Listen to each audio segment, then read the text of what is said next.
Hoyes Lloyd was born in 1824, New Glasgow, Lower Canada. Little is recorded of his life before 1854, when at age 30 he earned a BA at the University of Rochester in New York. In 1855, he became the first pastor of First Baptist Church in Port Hope, Ontario, which in June of that year joined the Haldimand Association. For 2 weeks in October of that same year, Deacons William Craig and Robert Morton covered for the pastor so that he could travel to Beamsville for his wedding to Cecilia Moore. The couple ministered in Port Hope for 4 years, during which their eldest daughters, Jessie and Hattie, were born. In 1860, they left Port Hope to pastor Whitby Baptist Church, which was restarting after a 5-year hiatus.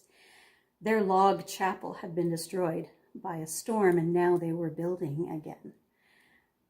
Hoyes Lloyd was their first pastor in this new season.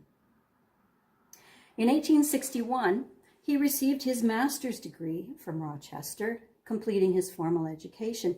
He also that year began to work with R.A. Fife to establish the Baptist College in Woodstock. And while in Whitby, the Lloyd family grew by 2. Henry and Sophia were born. Leaving Whitby for Toronto in 1863, Lloyd began what is arguably his greatest ministry challenge and his greatest ministry success, the role of proprietor and editor of the Canadian Baptist Journal, taking it on when it was close to bankruptcy. Lloyd had no publishing experience, but he had been a contributor to the magazine as far back as 1840, when, at the age of 16, he challenged and debated other Baptist writers.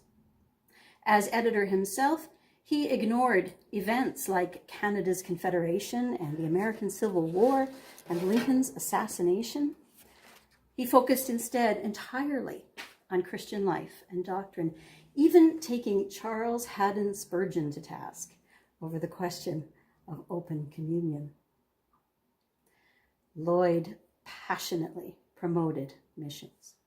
He served on the inaugural committees of the French Regular Baptist Missionary Society, the Canada Auxiliary to the American Baptist Missionary Union, and the Regular Baptist Foreign Society of Canada, again working with William Craig of Port Hope.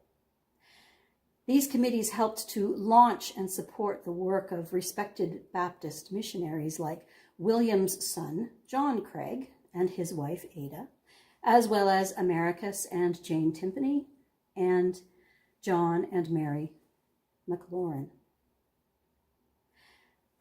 Lloyd worked hard to financially stabilize the Canadian Baptist magazine.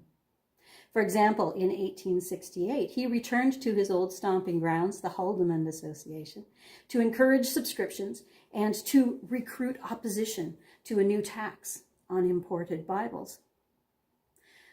During the Canadian Baptist years, he was also the interim founding pastor of Alexander Street Baptist in Toronto. He opened the Baptist Book Room, a bookstore, and he compiled a hymn book. In 1870, Cecilia and Hoy's youngest child, Frank, was born.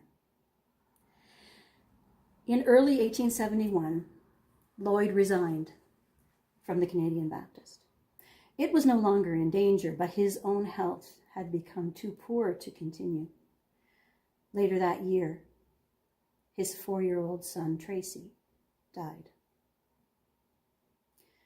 In 1872, Lloyd had recovered sufficiently to be the founding pastor of College Street Baptist until his health failed him again. In 1875, he recovered enough to work for Quebec's Grand Ligne Mission, combining his love of missions and his love of his home province. But again, in 1876, he retired because of poor health. And that year, his youngest daughter, Sophia, died at age 14. In 1877, Hoyes Lloyd was listed in the Baptist Yearbook as Minister without pastoral charge and as Agent, Grand Ligne Mission. On June 7 of that year, he died. Decades later, after the death of missionary John McLaurin, an old notebook was found among his papers. It contained a short list of people whom McLaurin considered sacred names, and one of those names was Reverend Lloyd. Hoy's Lloyd was a man who seems to have fit a lifetime's work into 20 years. From age 31 to age 52, he ministered in the Baptist Church. He established 4 congregations. He helped inaugurate half a dozen missions boards and a school. He supported uncounted missionaries. He raised children who continued in the Baptist Church. And he exemplified denominational journalism for future generations.